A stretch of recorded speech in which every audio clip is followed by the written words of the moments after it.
അങ്ങനെ 1870 ഈ കത്തീഡ്രലിന്റെ ഭീമൻ പണികൾ മുഴങ്ങി.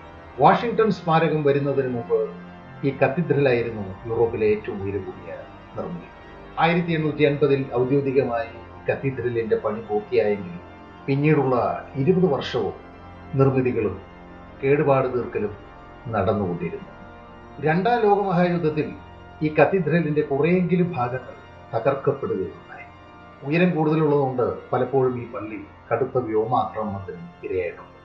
എന്നിരുന്നാലും 1956 ഈ കത്തീഡ്രലിന്റെ കേടുപാടുകൾ തീർത്ത് പുതിയ പ്രൗഢിയിൽ നിലനിർത്തുകയുണ്ടായി.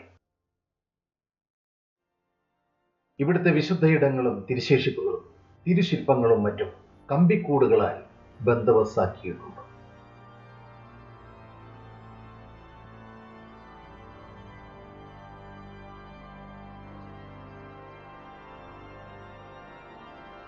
ഈ കത്തീഡ്രലിന്റെ ത്രിമാനതകളിൽ വരച്ചുവെച്ച ബഹുവർണ്ണ മാർബിൾ പ്രതലങ്ങളിലൂടെ നടന്നു നീങ്ങുമ്പോൾ കത്തീഡ്രലിന്റെ തനത് സംഗീതോപകരണമായ പൈപ്പ് ഓർഗനുകളുടെ നാദസ്വരലയം അനുഭവിക്കാം.